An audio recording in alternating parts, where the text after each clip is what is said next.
hello, everybody, and thank you for joining us today. We'll be having a discussion asking, are you ready for agentic testing? So engineers everywhere are trying to incorporate more generative AI into their testing workflows. And there's been a broad push to do this, but not a lot of consensus on how to do it safely, how agentic or autonomous the tool should be, or even exactly what agentic testing even means. So we are here to get into some of those details. This webinar will last roughly 45 minutes. And after that, both myself and the panelists will head over to the lead dev Slack to answer any remaining questions in the panel Q&A channel. And we might also have time to answer a couple of questions live, so please submit them throughout the webinar using the Q&A feature on Zoom, and we'll get to them if we can towards the end. So without further ado, let's get started with some introductions. My name is Amanda. I am an engineering manager at Datadog, and I'll be moderating today. And I will pass things over to Dan to do an introduction. Thank you, Amanda. Great to see you all. I'm Dan Belcher. I'm one of the founders at Mabel. At Mabel, I lead our product engineering and technology organizations. Just a little bit about us, and we can get into more detail later. Mabel, we've been on the journey for about 9 years to make testing more agentic. And so this is a topic that I have a lot of passion about. I'm really happy to be joined by some amazing colleagues on this topic. Amazing, thank you. And Nishi, you want to go next? Sure, yeah. Hello, everyone. I'm Nishi. I've been into the software industry for about 18 years. I've been a hands-on software tester, a trainer on test automation and low-code test automation programs. I've been also into learning and enablement for various product companies. And currently, I work as a program manager at Mendix to also help coach the agile teams as well as lead the learning and community programs there. So yeah, I'm super glad to be here. Glad to have you. Richard, can you do a quick intro next? Sure. Hey, everyone. So I'm Richard. I've been in testing QE for about 19 years, I believe now. Currently a senior architect in quality engineering at Slalom, very long title, but for the last year I've been building and testing agent AI solutions. So that's what I've been up to. Great. Vernon? Hey, greetings. I'm Vernon. I'm a senior engineering manager at a company called Phrase, and we're a language technology company. We build a platform so you can localize all of your content very easily and at scale. And when I'm not doing that, I speak at conferences and I do a little bit of consulting, and I have a podcast with my pal Richard, who you just heard from. So yeah, that's how I keep myself out of trouble. Awesome, thank you. Great, so to open things up, we'll start with a round robin question. So I'm going to pose to the group, what does agentic testing mean to you? We should pick Dan. Go on, Dan. I can start. Yeah. I mean, I think our goal in the space has been to approximate, what the skills are of a manual tester.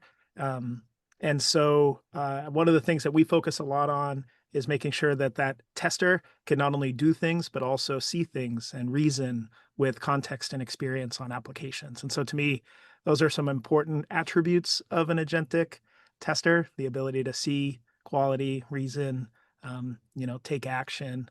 And I'll stop there. Richard, do you want to go next to pick on you? I think on me. I could read the panel two ways. The first one that comes to mind is, are we ready for testing agentic systems or even agent-based systems for a start? And then the second one is kind of the tools that people like Mabel are building. Are we ready for them and kind of how they fit into the existing approaches that we're taking to testing? Because they're very different. So I think we definitely have a place for agents in the way that we test. I think we just need to understand better what they're good at and what they're not so good at. and how that blends with existing approaches people take for quality and testing. Definitely. Vernon, what's your opinion? Man, I would say agentic testing is about how autonomous is the automated testing that you're doing. So you've got your agents, and you can build specific ones to do specific things. But then if you get like an army of those things or a group of those things, and you just give them a mission to go and complete, they will just go and do that somewhat independently of you. Yeah. So that's Yeah. my understanding of what agentic testing is, and you can imagine all the kinds of trouble and shenanigans that you could get up to when we start to use that kind of thing. So Yeah. Yeah, Yeah. Nishi, what do you think? Yeah, exactly. So to me too, the main theme of agentic testing would be when the automated testing that we've all been talking about for so many years now stops being scripted and becomes more like self-directed.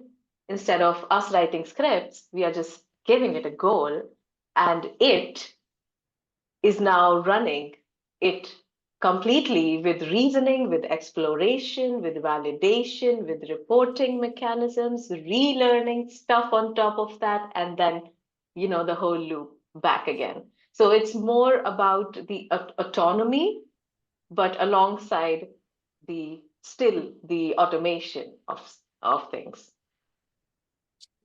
Right. Yeah. And there's some question of how much structure you provide and to what extent Of course.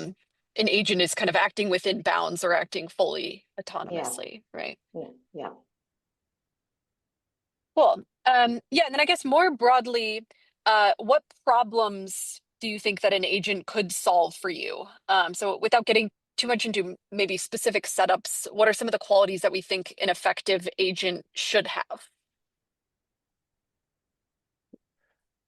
Ooh, I don't know Well, about qualities, but when you said the kinds of problems it can solve, I think it's a great opportunity for us to now go beyond what we would class as test automation. That was very much, I want you to execute this exact steps and tell me a result at the end. Because we have the advantage of LLMs, we can now have agents designing tests, writing test ideas, producing dashboards, creating data for us. There's so many permutations that have been possible, but not to the extent they are now. So when I think of the possibilities, I think we need to start branching beyond test automation. But even within that space, there is options now to fix tests. But the agents that I've been building are more away from that and more like investigating broken builds for me. Why has this test failed? Go and research all the plethora of things that I don't have time to do and just give me an opinion. It's not fact, but give me an opinion on what you think might have gone wrong. So I think there's all those little nuances now that we can bring all that information into an agentic agent and have it start guiding us a little bit. Not fully, but mm, nudging me in a direction. mm. It's mainly about taking some of the cognitive things, the cognitive load of a tester, like Richard just said, like the things that I don't have time to do it quickly, and then let me make the decisions on top of that. So maybe investigations that I want to do, but I don't have 45 minutes to just run through all these logs and then find out the one thing, and things like that. Basically, make testers' mental load lesser in some way. Yeah, Yeah, I like that. the one thing I'd add there is just to me, a really fascinating place where agents can, really exceed what we see with traditional automation is, you know, not requiring assertions for everything, right? So like, we don't want this situation where all the tests are green and the house is burning down, right? The agents should be able to recognize when there are, problems without, just like testers, without being Yeah, explicitly yeah. told what a problem, every problem entails. Right. So there's not only a much broader class of problems, but we can potentially even rely on agents to find those problems themselves. Richard, I saw you unmuted there. Did you want to add something?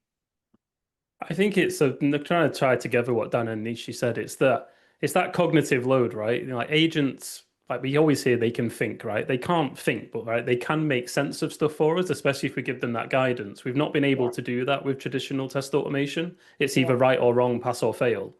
Whereas Mm-hmm. now we have the ability to get, opinions or conclusions around certain bits of data that we can give it.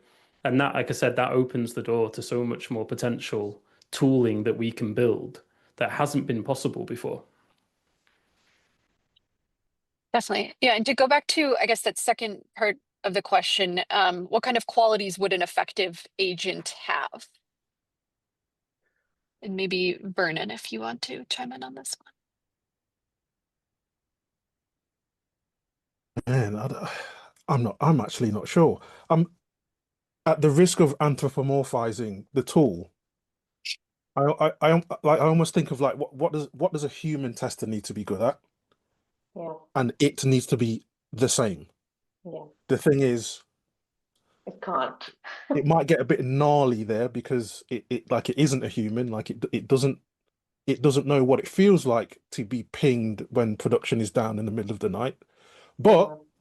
because it's been trained on a ton of data, it might be able to make suggestions or, interpretations of what may or may not be happening and what's the cause and that kind of thing. So um Yeah. the qualities I would want it to have is I'd want it to have the not as much understanding. It's really difficult to talk about this thing like it's not a human. But I'd like it to Yeah. have an understanding of the context that we're operating in, our customers and who we are building it, and then I think it would give much better Yeah. results or output if we can give it that information.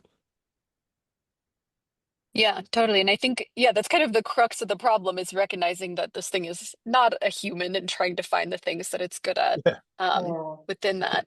And this is a good segue, actually. So, yeah, my next question is how do we give agents enough context and guardrails and guidance to actually make them effective? I I- know Yeah. Rich has got opinions about this. Go ahead, Go Richard. on, go on, Dan. Well, they're- yeah, I yeah. think those are two separate things, and those two things are massive in themselves, right? So context, like prompt engineering got renamed context engineering for a very valid reason, right? There's so much nuances to the data that we have and that it can reach that we need to give it that when we talk about framing the context. So a lot of us, why is it that if someone tells me, I don't know, someone told me that Dave wrote the code, I'm immediately like, oh, I've got to test this a bit more than usual, right? Whereas if someone was like, Jane's written this code, I'm like, oh, it's Jane, it's going to be fine, right? Yeah. There's those little nuances of that context or certain tickets that have 1,000 comments on. All those rules need to kind of be codified if they exist in your place. And that's the next problem. How do you know they exist? How good at you at understanding your own context to actually explain that to an agent to help it Yeah. understand? We're not very good at realizing why we're good at things, right? So when you're trying to train an agent to be good at something, it becomes quite difficult. And then once you've done that, then you're like, actually, you're really good now, but you might be a bit too good. So I need to keep you on this straight and narrow now, and you shouldn't be going over here. So it's a real challenge, a bit like Vernon said. If you could imagine a human tester in your team, like a very, very junior one, what would they need to know and how would you keep them going in a certain path? And they are two huge challenges. Yeah, I think context is king in this. One thing specifically that I think is important is that the agents can't. A good agent doesn't act like it's their first day of work at your company every day, right? Mhm. Which is kind of what you get from an LLM, yeah, right? Just raw LLM. They need to be able to um, gain experience, right? Which is basically building context over time, right? So I understand this application. I have existing automation that I can use, right? Rather than, learning it like it's new every single time, right? So I would separate out the kind of skills, like what does it mean to be a good tester with, as I show up tomorrow that I've learned something, yesterday.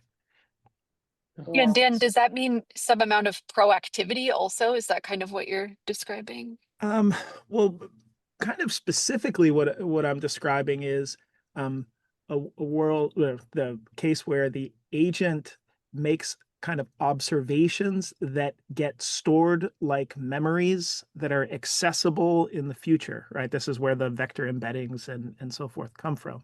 And so that, to me, that's really what, distinguishes an really intelligent agent from one that, is challenged to approximate a tester, is whether you're kind of really experiencing what it's like to test and using that, making that information available as you continue to test as the agent, right?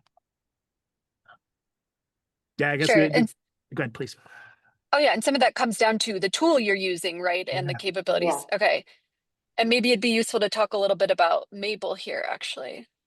Yeah, I think it's the Mabel, this is core, right? Is if we're building a tester, the tester has to be able to, learn, just as, we've all learned in our testing. But importantly, that learning in Mabel becomes accessible to the agent in just the same way that your memories as a tester, become accessible to you so you can get better. And then the other thing is the ecosystem of knowledge, right? So if you're a tester, you have access to Jira and you use that as a core part of your workflow, and you have access to GitHub, and you have access to, all this other context. And at Mabel, we think it's been really a breakthrough to make sure that the agents have access to that context, right? And so when we think about data and context as part of our testing efforts, it's really important, I think, to choose a tool that can tap into the ecosystem of knowledge that your testers rely on to be effective. So that's effectively what we've done and continue to do, is build agents that can help us accelerate testing kind of at scale by tapping into the knowledge of the people on the team and then the other systems that you have. Thank you. Yeah. Yeah. And Vernon, I see you nodding. Anything you want to add there, either on, I guess, the context side or also guidance and guardrails?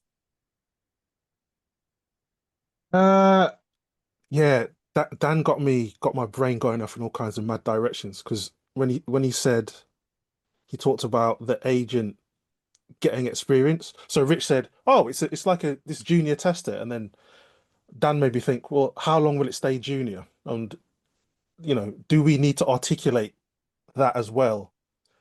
And then do we need to try and see? This is going to get weird. So do we need to try and instill something that looks like humility, or is that what the guardrails are for, to kind of stop it, to contain it from just going Yeah. completely, terminate on everybody? I don't know. Uh, But I really like the whole experience thing. I hadn't thought of that before. That's a really got me thinking there. That's pretty cool. Nishi, what do you think? Yeah, I think what Dan said there, like agents to be really smart need firstly, yes, access to all the other systems, the entire ecosystem of knowledge that a tester has, but and add on top of it a little bit of context of also the past test history, let's say all the logs ever of everything, and also let's say Jira histories of similar issues that have happened in the past, and who were they by and who resolved them and how it happened, right? And all of that, which is taken very granted, as Richard said, like we don't know how we are such a good tester, or an experienced tester would actually not know how to teach the same context to a junior tester, let's say. So the same thing applies here. But until you can actually say, well, this AI is actually helping me write tests.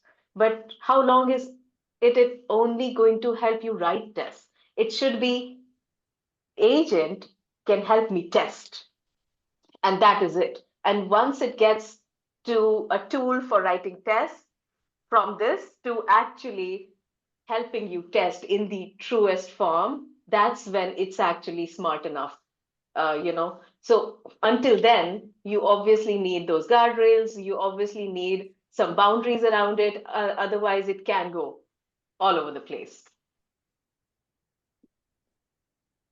Yeah, definitely. So yeah, I mean, on the one hand, we're talking about giving a tool a lot of autonomy to, not just write tests, but also determine what the problems are and kind of ultimately lessen our cognitive load. But then Mm-hmm. on the other hand, we also want this tool to have maybe something like humility to kind of know the bounds of its knowledge and operate within that. Yeah. But I think that nails kind of what Dan was saying about what Mabel's doing is I Yeah. think going forward it's not going to be just one tool, right? Test automation, a lot of companies try to solve it with one or two tools.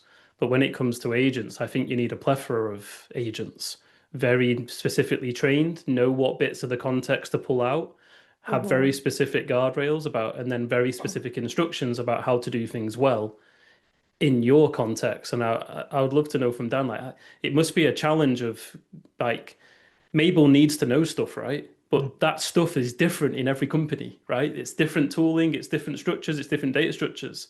It's got to be a challenge to unify that to It get the value from such an agent. Yeah, absolutely. Just like a tester showing up, you change jobs, you show up to a new job and there's new expectations. I think the one key thing is, the the agents need to start, at least in the enterprise where we tend to focus, with intent, right? Whether it's requirements or test cases or, some definition of good, right? They have some native understanding of that, right? Like a 404 page is probably bad everywhere, right? But Mm-hmm. but Mm-hmm. really when they're learning how to test the application, the team needs to provide some intent. That could be requirements, that could be user stories, that could be test cases, because just like a tester, sometimes you want to tell them that success looks like, these completing these very granular steps. Mm-hmm. Sometimes with a more experienced tester, you want to say, I just make sure I didn't break the checkout flow, right? Mm-hmm. And so I think the agents need to be able to adapt to, different levels of intent, but it has to start with some intent. Yeah, and part of that is building, I guess, like the rich ecosystem of context, right? But then it sounds like part of it is also giving specific guidance, like Richard was talking about, kind of building a team of testers and they all have maybe a different purpose and a specific set of instructions. Mhm. Yeah, absolutely. Just like when you're using, an LLM and you say you are a blank, right? I think that, it's helpful to tell the agents that you're an accessibility tester or you're particularly sensitive to, design related issues and what have you. Mm-hmm. Provide like a frame of reference. Mhm. Yeah. Or skills. Nishi, did you want to jump in there? I saw you. I just also I'm curious about it now that Dan explained it also a bit. Like, how do you also look at it from a workflow point of view?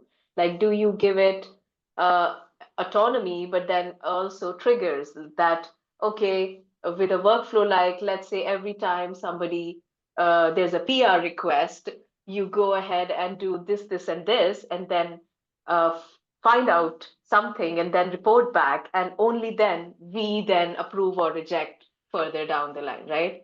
So is there a workflow somewhere? Is there a trigger somewhere? And is there human involved somewhere in this entire thing? Yeah. The human, of course, starts with the intent, right? We still rely on the people to express what the goals are, certainly. Mm-hmm. Um, Mm-hmm. I think one of the interesting things in this time, it's getting easier and easier to, for example, automate things. Just like in previous generations, say it got easier to provision computers, right? When virtualization and cloud came in. And what we Mm-hmm. see is when things get easy, we end up doing them too much and it becomes very expensive, right? And so I think, the question of, how do you trigger these things is really important, right? Because you don't want to spend millions of dollars having thousands of agents working 24 hours a day, and so there is a life cycle component where, for example, with Mabel, you would describe specific things that you want validated with every deployment, and then others that you want validated, for example, as part of a broader regression cycle, and the agents Mm-hmm. follow those instructions, right? That's the orchestration sort of Mm-hmm. side of it.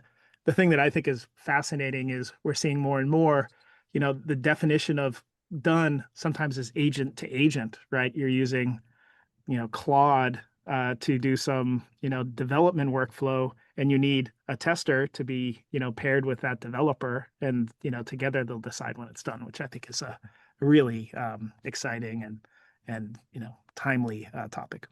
Mm-hmm. Yeah, it goes back to kind of that specialization that Rich was talking about, where each agent has kind of a unique purpose and maybe its own intention. I hope you're enjoying this video, but did you know Lead Dev has a lot more to offer? When I think about lead dev, I think about bricks and hearts. Bricks are those foundational things that you need to know, and lead dev provides that through webinars, through videos, through cutting edge research. But hearts are the things that you need to glue yourself to the people at work, and lead dev does that through conferences and meetups. Make sure you check out leaddev.com.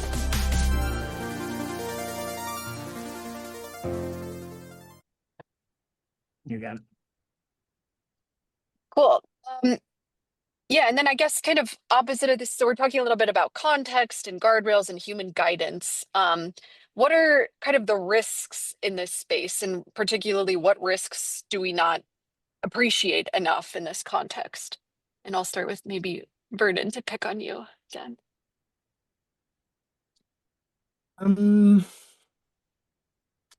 I think I don't know if it's a risk or not, but I think the conversations that we have about whatever aspect of AI in testing, it always seems to gravitate towards what we currently understand automation testing to be, which is some binary checks that resolve down to a yes, no, pass, fail, true, false.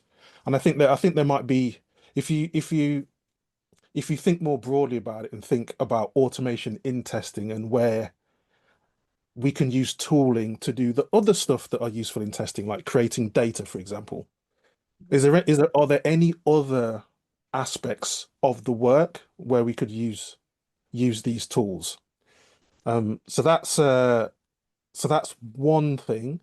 I think another thing, and this is something that Rich and I have talked about on our podcast a little bit, is task analysis. So like how do we know that the things that the agents and the agentic AI, that they're correct? Yeah. But how do we know that they're right? How do we know that they're effective? How do we even evaluate that? How do we even ask that question? In the same way that we'd say, "Hey, human, are you doing a good job with your testing?" What does that look like when it's a robot, basically? I don't know what the answer is. But yeah, they're the things that spring to mind for me. Yeah, Richard Nishi, do you have thoughts on that side, kind of like evaluating our Yeah. agents? That's what my worry too. Like the incorrectness of what we get from the typical ChatGPT responses. Like, will that also translate into our agentic tests? And how can we validate that? How can we trust that then? And then that's more harmful than actually having a bunch of failing tests, because that would be okay, false confidence of okay, let's push to production and then let it all bombard out of control, right? That's, I think, the topmost on my worry list of risks. But yeah, another one would also be the false confidence leading us to just lack. Now that we have agentic testing, what about testers losing context, losing skills, losing interest in that bits that agentic has taken up, and now we are basically losing control over it. Yeah, and I think this is one of the most difficult parts about working with an LLM in a lot of contexts, right? Is kind of knowing when to step in and when to kind of back off. And it's easy to mistakenly put too much trust in whatever query or tool that you're using, right? And then get burned by it. Yeah. Rich, I see you nodding a bit. Yeah. There's so I can think of loads of risks, but like the biggest one that comes to me is I don't want us to forget the learnings from the past. So we had the transition going from manual test cases to automation. And in that transition, most people realized that the human was just doing a fraction of what the test case said.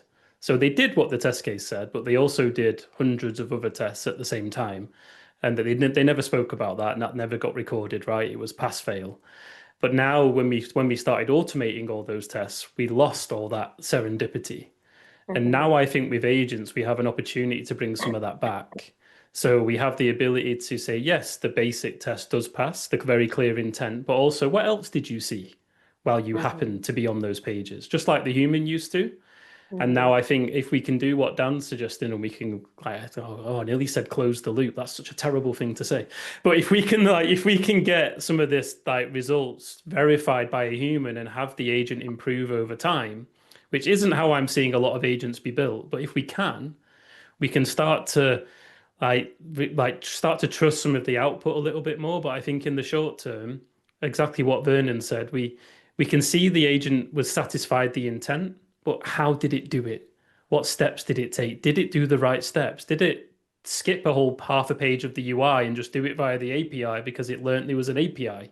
And it's things like that when we talk about the guardrails, it's making sure we're framing these toolings, keeping them into a certain approach and training them well enough. We don't really train them, but putting the right prompts in and guidance. Yeah. So I think if we don't do that, we run the risk of people believing that this is auto magic again, right? These agents are all powerful and they've just tested my whole website. And it's like, well, they didn't. They only thought there was 2 pages and it tested 2 pages, right? That's not, we can't have that. So I think we just need to be sensible and realize that testing's not easy. And we prove that with automation.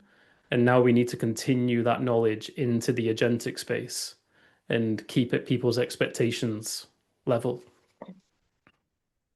Perfectly said. Vernon, did you want to add to that? A little bit. So we should remember that all of these Gen AI tools, or at least the text-based ones, so if you're talking about writing code and things like that, they are all LLMs under the hood, and that means their goal is to produce text that looks plausible. It's not necessarily to produce something that is correct. And so we need to remember that and not deify the output too much or just forget to question it. So I think that's the big risk, is that its job is to give us plausible looking output, not necessarily correct output. If we remember that, we stand a better chance of being successful, I think. Right. And that goes back to, I guess, Rich's point that we need to kind of understand the limitations, but also maybe ideally give Yeah. enough guidance that an agent could have something like intuition to be able to understand, like, okay, I'm testing this button, but really the page kind of looks off in general, right? Yeah. Yeah. Yeah, that's the thing, isn't it? It's like it won't actually have intuition. And I said humility earlier, and we've all used human emotions and words to describe this thing, but what it is it's a probability machine. So it might look like intuition, but it isn't intuition. But that's not to say it's not useful. So it's not to say, oh, this is just all smoke and mirrors, let's not use it. It's more around, what is the tool good at? What is it bad at? Where can we leverage those characteristics and attributes most in the work that we do? And I think we'll be golden. Yeah, Dan, what do you think? How does this kind of relate to your experiences?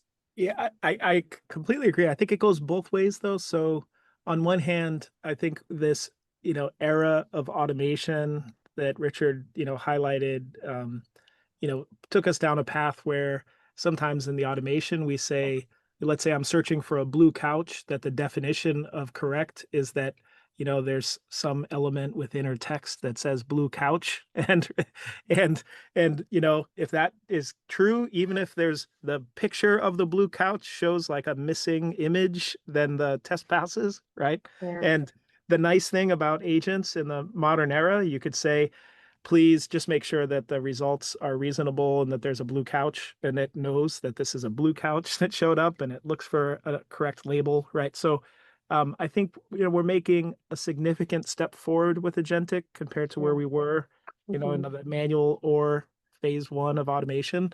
But I think to Vernon's point, we still have a ways to go, and there's a ton of value in testers being more strategic and We don't need you to check for the blue couch, right? We can handle Yeah, that with the agents, yeah, but yeah, there's yeah, much yeah, more nuance there. yeah. Can I just add to that? I think Dan's made a really good point, and it's the types of assertions we can now do have not been possible before, but also how many people are thinking about those types of assertions, right? So you might be building them into tools like Mabel, but like people now need to change their thinking of it. Like you said, what does good look like? And historically, we've not been very good at saying what Mm-hmm. good looks like. It's like, I've passed Yeah, this test. And as I said with the test cases, the test case says, can you buy a sofa? But as a human, I made sure the image was there. I made sure the price was correct all the way through. I did yeah, all those things. But when I write my automated tests, well, I do this, but not everyone does, right? When they write their automated tests, it's a race to the end. And then you get yeah, to the end and it's, does it says order confirmed? So again, that's my concern about that thinking. So the options are so much stronger than they've ever been. But are we equipped to take advantage of it? And will we is the question. But Dan's right. The oracles and assertions that we can think of, we need to get that testing mindset going again and train and guide these tools to be good at that. yeah. Yeah, and that brings me, I guess, to my next question. So what are kind of the implications of this new era on testing roles and responsibilities in our But industry broadly? they're all gone. No, I'm joking. that's that's that's the quote. That's the quote But we want, right? But they're all gone. As with every other tool, and it just changes, right? So again, people are going to have to adapt, right? This technology is here, and we should take advantage of it, but we should do it in that, structured and taking a learn approach to it. Some people still haven't, have embraced automation. So like, it's another tool that's out there. It might not work in your context, but there is an element of a risk if, like, again, I'm not saying you don't want to say things like this, right? But if you are doing really basic testing, that, the type of stuff we said a minute ago, that you're just checking there's some text on the screen and you're not good at communicating that you're actually doing more than that, there is a risk, right? But that risk was the same for automation. And if you navigated that risk, you're going to probably navigate this one too, right? But I think it's about what we just said about changing your thinking, your approach, and realizing that there's a new plethora of tools at your disposal now. And don't be scared of them. Embrace them, play with them, try them out, see what works, see what doesn't work. I don't see it replacing people's jobs, but it might free you up to do more. It might mean that you don't need 10 testers anymore, you need 7, right? So the work won't go away, but it's going to change it. And me and Vernon keeps mentioning the podcast, and Vernon said something really cool on the podcast, which was we seem to be entering the efficiency era when yeah, it comes to AI. And yeah, I think we should think about that in testing. How can we make ourselves more efficient with the use of automation and agents and agentic approaches? And that might lead to a change in the way teams are structured, but doesn't remove the need for testing or skilled testers or critical thinkers. yeah. It just might mean that we take some of what we're good at and give it over here, and we learn new stuff to do. So yeah. Yeah, Vernon, anything you want to say there? Uh, man, tons, man. So I think there's, oh man, I think there are economic decisions being made about on the basis of what people think this technology can do, which means people are losing their jobs. That may be happening to a larger degree or a lesser degree, I don't know. But those conversations are definitely happening. And I think, depending on the tool vendor, a vendors might be positioning this out in it very directly, saying if you use our tool, you won't need these pesky humans over here, so we can get rid of them. That does like I've had people have told me this, like vendors have said this to me directly. So I think because those conversations are happening, there is a risk to job security. But I think if you get a way to mitigate for that is to kind of do what Rich said, and I'm sure everyone else on the panel will advocate for. It's like really understand what how to be effective in the role, and it's more than just Yeah, binary yes, no, pass, fail, true, false. There's way more to it than that. So if you can unpack that and start to really double down on those skills, I think, as Rich said, you'll be able to, navigate your way through. Um, yeah, I think, and another thing that I'm seeing people talk about more recently, one of those people is Kelty Hightower, who is an absolute legend in my eyes.